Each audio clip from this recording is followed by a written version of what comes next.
eduskunnan kyselytuntia.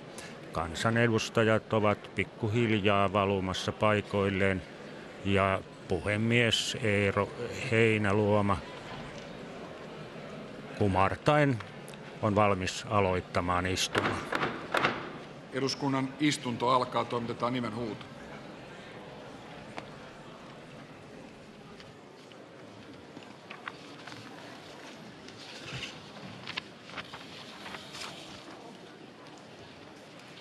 Päiväjärjestyksen ensimmäisenä asiana on suullinen kyselytunti, jossa esitetään kysymyksiä ministereille. Pyydän paikalla olevia ministereitä siirtymään ministeriaitioon.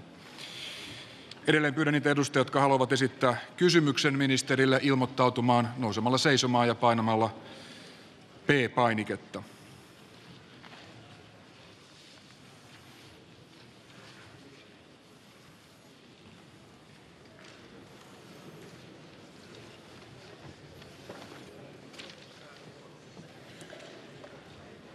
Edustaja Halla-aho. Arvoisa herra puhemies, kevään merkkinä romanialaiset kerjäläiset ovat taas ilmestymässä sankoin joukoin Helsingin ja muiden Suomen kaupunkien katukuvaan. Toiminta sisältää ihmiskaupan ja järjestäytyneen rikollisuuden piirteitä. Liigat lainaavat romaneille matkarahaa ja pakottavat näitä katusoittajiksi, kerjäläisiksi ja prostituoiduiksi. Poliisin mukaan romanialaisia epäillään vuosittain noin 2500 rikoksesta, muun muassa varkauksista, pahoinpitelyistä ja seksuaalirikoksista. Romanikerjäläisillä on huomattava kielteinen vaikutus viihtyisyyteen, turvallisuuteen ja poliisin työhön, eikä ilmiön salliminen millään tavoin edes vähennä romani- ja romanivähemmistön ongelmia, pikemminkin lisää niitä. Kysyn, mihin toimiin hallitus aikoo ryhtyä, jotta kerjäläisilmiö ja siihen linkittyvä järjestäytynyt rikollisuus saadaan kitkettyä Suomen kaupungeista. Sisäministeri Räsänen. Arvoisa herra puhemies, tätä kysymystä on hallituksen piirissä selvitelty ja sisäisen turvallisuuden ministeriryhmässä se on pöydällä. Hallitusohjelmassahan todetaan, että sekä lainsäädännön keinoin että sitten toiminnan näkökulmasta nimenomaan häiritsevää kerjäläisongelmaan puututaan. Ja sisäministeriössä on käynnistetty asiasta selvitys ja on todettu, että sinänsä meillä lainsäädäntö tällä hetkellä jo tarjoaa mahdollisuuden puuttua nimenomaan tähän häiritsevään kerjäämiseen. Se kysymys, mitä mielestäni pitäisi selvittää ja tarkastella, on se, että pitäisikö meidän erityisesti kriminalisoida kerjäämisen organisointi. Tämä liittyy osaltaan ihmiskauppalainsäädäntöön, joka on vireillä ja se on oikeusministeriön alaisuudessa tehtävää lainsäädäntöä, mutta se ei välttämättä kata kaikkea kerjäämisen organisointia, joten mielestäni se asia tulisi selvittää. Pyydän niitä edustajia, jotka haluavat tästä aiheesta esittää lisäkysymyksiä, ilmoittautumaan nousemalla seisomaan ja painamalla V-painiketta. Edustaja Halla-aho. Puhemies, rahankeräyslain 3 pykälän mukaan rahankeräyksellä tarkoitetaan toimintaa, jossa yleisöön vetoamalla kerätään vastikkeetta rahaa. Saman lain 5 pykälän mukaan rahankeräys saadaan toimeenpanna vain viranomaisen antamalla luvalla. Rangaistukseksi luvattomasta rahankeräyksestä rikoslaki määrää sakkoa tai vankeutta sekä hyödyn menettämisen valtiolle. Romanialaiset kerjäläiset keräävät yleisöön vetoamalla vastikkeetta rahaa ilman viranomaisen antamaa lupaa.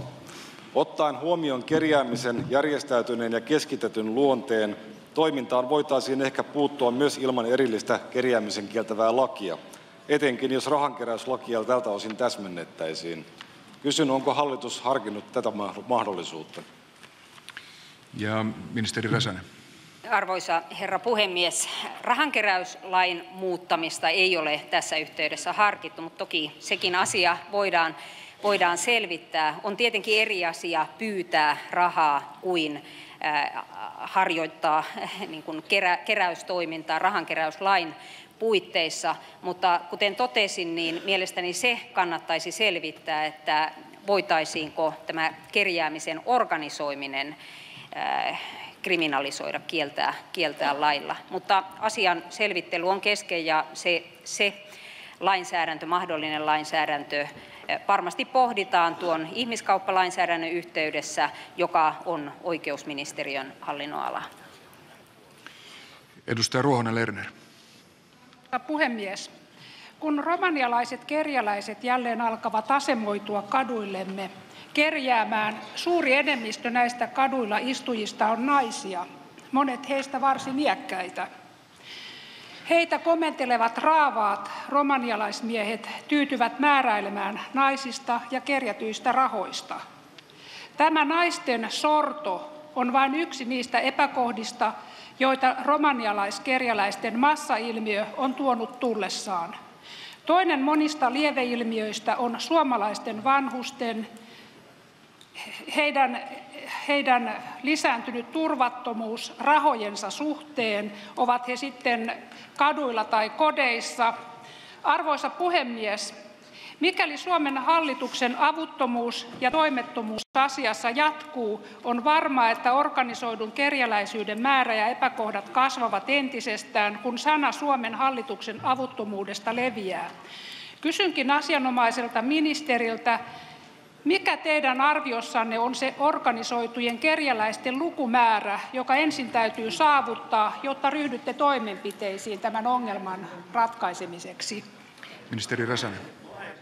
Arvoisa herra puhemies, niin kuin totesin, niin toimenpiteisiin on ryhdytty ja asia on vireillä nimenomaan sisäisen turvallisuuden ministeriryhmän pöydällä. Ja olen aivan samaa mieltä kysyjän kanssa siitä, että kyllä tuo kerjäämisen organisointi sisältää sellaisia piirteitä, jotka ovat ihmisarvon kannalta ongelmallisia, ovat henkilön ihmisarvoa alentavia, ja juuri sen vuoksi tätä kysymystä tulee selvittää.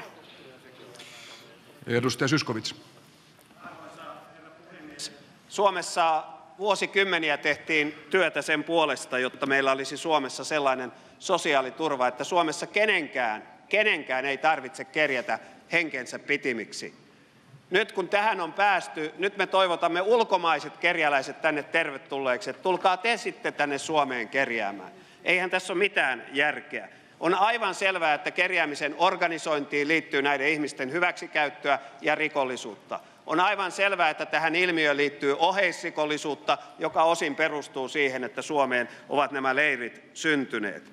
On ihan selvää, että kerjäämisen kieltäminen ei ratkaise näiden ihmisten todellisia ongelmia, joita ovat köyhyys ja syrjintä lähtömaissa. Mutta ei kai kukaan kuvittele, että kerjäämisen salliminen Suomessa ratkaisee näiden ihmisten todellisia ongelmia, joita siis ovat köyhyys ja syrjiminen lähtömaissa.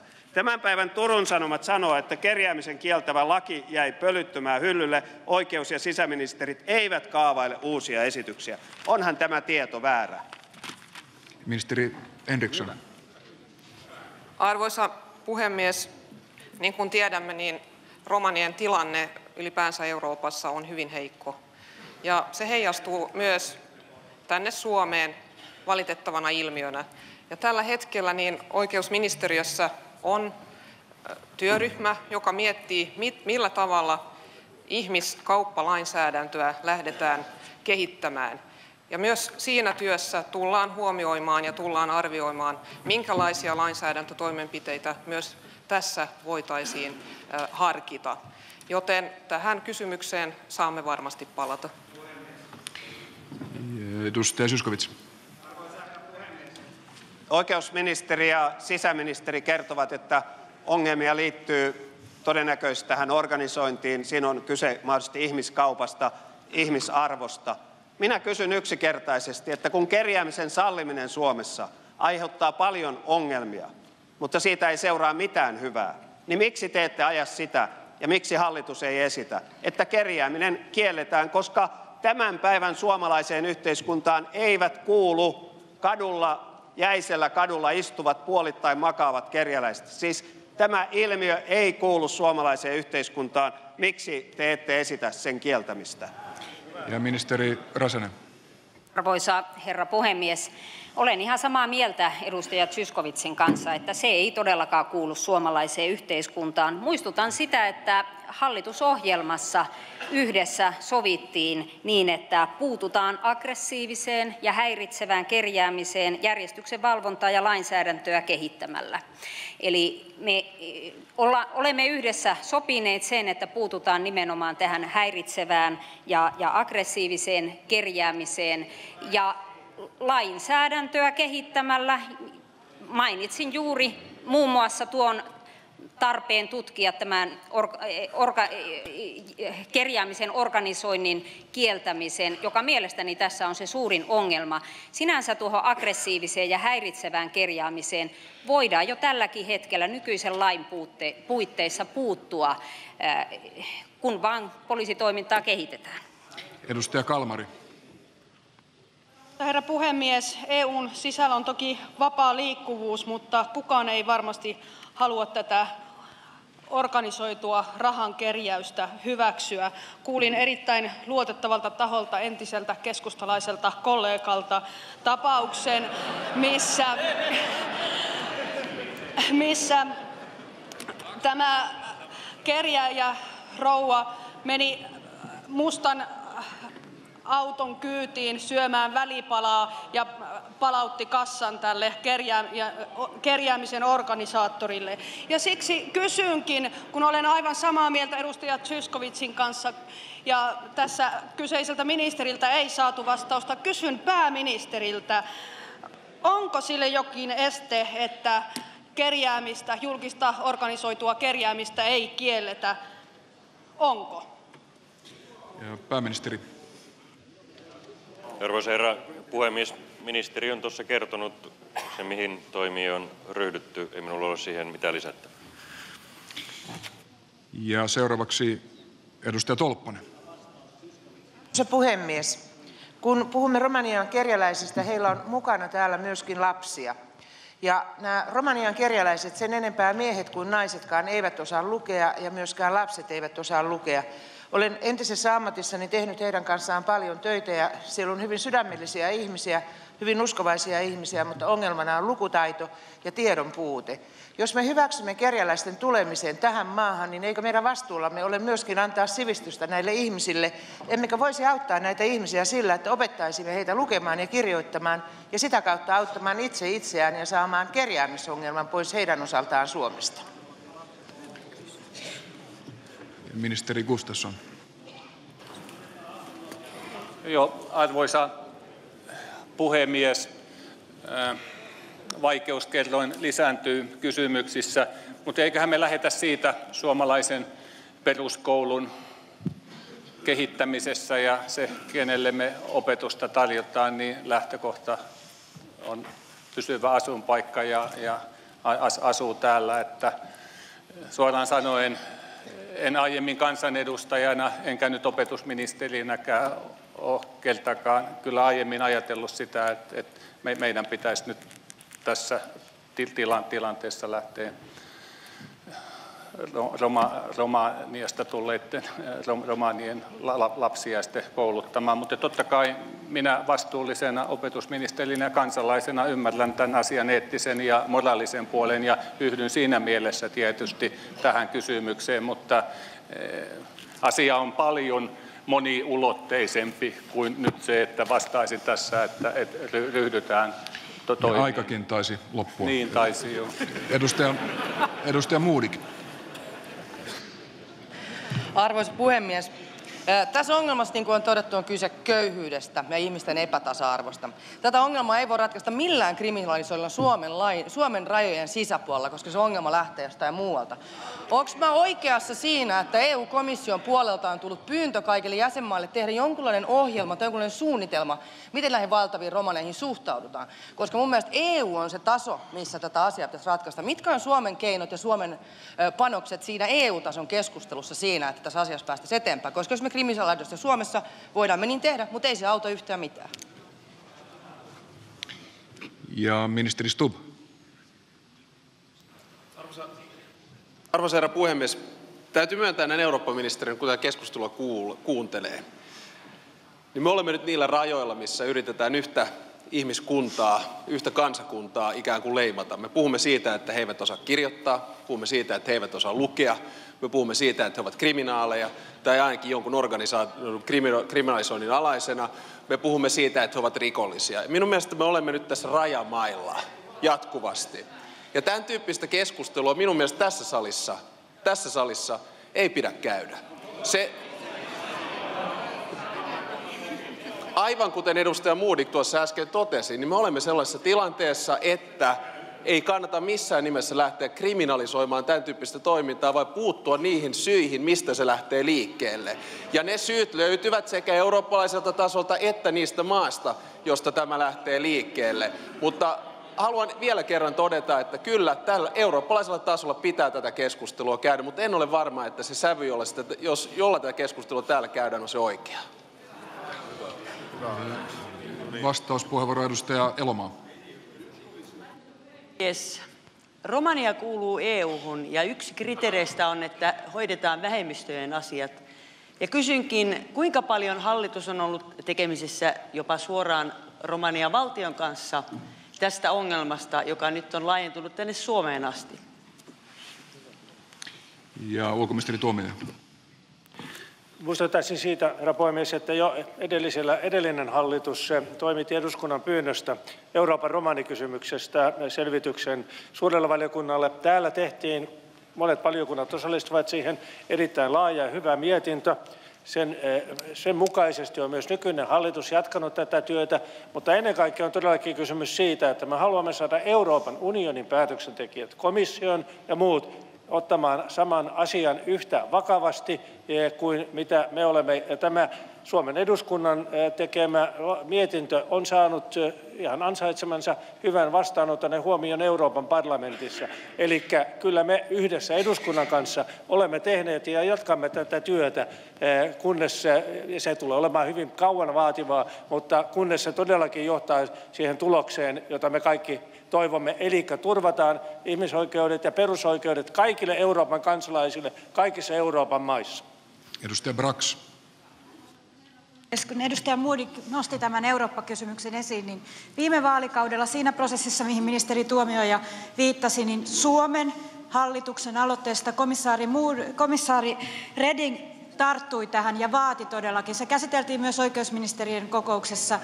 Jokaisen EU-maan on tehtävä oma strategiansa tähän asiaan. Ja itse asiassa nyt kysyisin oikeusministeriltä, että miltä ne vastaukset tällä hetkellä näyttää, tai näettekö, että on tulemassa kokous, jossa niitä komissaarin osalta esitellään. Onko hän tyytyväinen saamiinsa vastauksiin, koska alkuperäinen määräaika oli nyt jo jouluna. Eli näyttääkö siltä, että vastaukset ovat tyydyttäviä ja niihin on tulossa toimia. Komissaari silloin väläytti myös ajatusta, että jatkossa EU-tuet, muun muassa ESR-tuet ja muut näille maille kytketään siihen, että näitä toimia romanivähemmistöjen auttamiseksi tehdään oikeasti, eikä vain seminaareissa puhuta. Ministeri Henriksson. Arvoisa puhemies, komissaari Reding ei ole nostanut tätä kysymystä niissä osaneuvoston kokouksissa, missä minä olen ollut, ja olen ollut kaikissa siitä lähtien, kun minut valittiin tähän tehtävään. Joten tulen muistuttamaan häntä tästä erittäin tärkeästä asiasta. Ja nyt Tanskan puheenjohtajakaudella niin seuraava osaneuvoston kokous on huhtikuussa, emmekä vielä tiedä, että mikä on se agenda.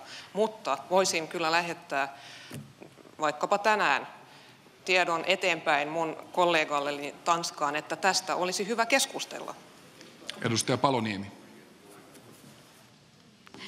Kyllä mielestäni se ei voi olla ratkaisu tässä kerjäläisongelmassa, että köyhyys kriminalisoidaan. Kyllä mielestäni meidän EUn jäsenenä on tehtävä entistä pontevammin töitä sen eteen, että romanien asemaan lähtömaissa parannettaisiin. Mielestäni EUssa suhtaudutaan aivan liian löysästi siihen, että nämä lähtömaat ovat aika haluttomia korjaamaan romanien asemaa, vaikka rahaakin olisi käytössä siihen, että romanien koulutukseen ynnä muuhun saataisiin parannusta. Kyllä se ratkaisu lähtee tätä kautta mielestäni. Ja ministeri Stubb löysi tästä kysymyksen. Olkaa hyvä. Löysin kysymyksen siinä mielessä, että matkustan Romaniaan Bukarestiin muistaakseni 2. päivä ja 3. päivä 4.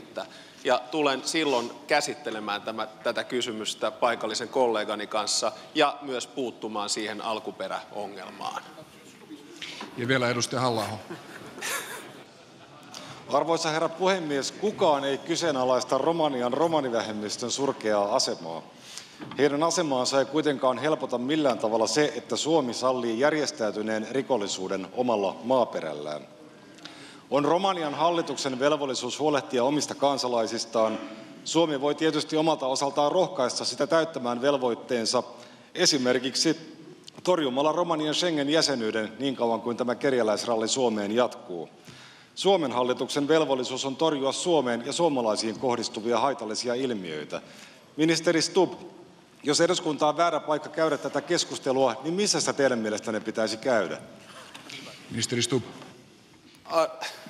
Arvoisa herra puhemies, eduskunta ei sinänsä ole väärä paikka käydä keskustelua. Päinvastoin erinomaista, että käydään sitä keskustelua täällä, mutta puutuin ja kiinnitin huomiota siihen sävyyn ja siihen syyllistämiseen ja syyllistämisen ilmapiiriin, johonka te esimerkiksi edustaja äsken ensimmäisessä puheenvuorossa linkkaudutte. Se, että yritetään jollain tavalla kytkeä Schengen-jäsenyys romanikerjäläisyyteen, niin on jälleen kerran rajamailla, että puhummeko eurooppalaisesta laillisuudesta vai ei. Schengen on oma asia, kerjäläisongelma ja köyhyys on aivan erilainen asia. Nyt yritetään luoda mielikuvaa siitä, että vapaa liikkuvuus on se perussyy, minkä takia tämä ongelma on olemassa, ja se ei todellakaan ole sitä.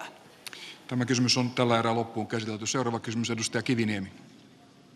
Arvoisa puhemies, hallitus teki tänään suuren virheen, kun päätti, ettei se ota puolustusvoimauudistusta uudelleen käsittelyyn.